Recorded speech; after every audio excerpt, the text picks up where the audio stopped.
রাহমাতুল্লাহি ওয়া বারাকাতুহু। ইরানে স্কুলে হামলায় 108 জন শিক্ষার্থী নিহত। ইন্না লিল্লাহি ওয়া ইন্না ইলাইহি রাজিউন। ইরানে যে হামলা করছে এটা স্কুলে, সেই স্কুলে 108 জন শিক্ষার্থী স্পট ডেড। ইরানের দক্ষিণাঞ্চল শহরে মিনাবে একটি বালিকা প্রাথমিক বিদ্যালয়ে হামলায় 108 জন শিক্ষার্থী নিহত হয়েছেন বলে স্থানীয় সূত্রে দাবি করা হয়েছে। শনিবার সংঘটিত এ হামলায় প্রথমে 5 শিক্ষার্থীর মৃত্যুর খবর পাওয়া গেলেও পরে নিহতের সংখ্যা বেড়ে 108 জনে পৌঁছে যায় বলে জানানো হয়েছে। শহরটি গভর্নর রবিবার একদিনের শোক ঘোষণা করেছেন।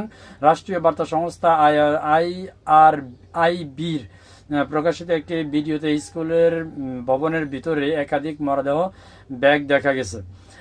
এদিকে দক্ষিণাঞ্চলের প্রদেশের লামেরদে একটি জিমনেশিয়ামে পৃথক হামলায় 18 জন বেসামরিক নিহত হয়েছেন বলে বার্তা সংস্থা ইরান জানিয়েছেন। এক স্বাস্থ্যকর্মীর বরাতে বলা হয়েছে, নিহতদের বেশিরভাগই শিশু। এ ঘটনায় প্রায় 100 জন আহত হয়েছেন বলে জানানো হয়েছে। তবে এ বিষয়টি সংশ্লিষ্ট পক্ষগুলোর পক্ষ থেকে তাৎক্ষণিক কোনো প্রতিক্রিয়া পাওয়া যায়নি। সূত্র হচ্ছে বিবিসি। ইরানে আসলে ভয়ঙ্কর হামলা চলছে এবং ইরানেও কিন্তু আমেরিকার যে মধ্যপ্রাচ্য ঘাঁটিগুলো আছে সেগুলোতে হামলা চালিয়ে যাচ্ছে।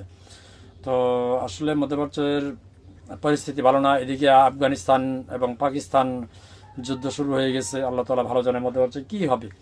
সবাই দোয়া করবেন যেন সমস্ত দেশের এই রমজান মাসে সবাই যেন সংযম হয়ে এই যুদ্ধগুলো বন্ধ করতে পারে। আল্লাহ তাআলা সবাইকে হেফাজত করুক। আমিন। আসসালামু আলাইকুম।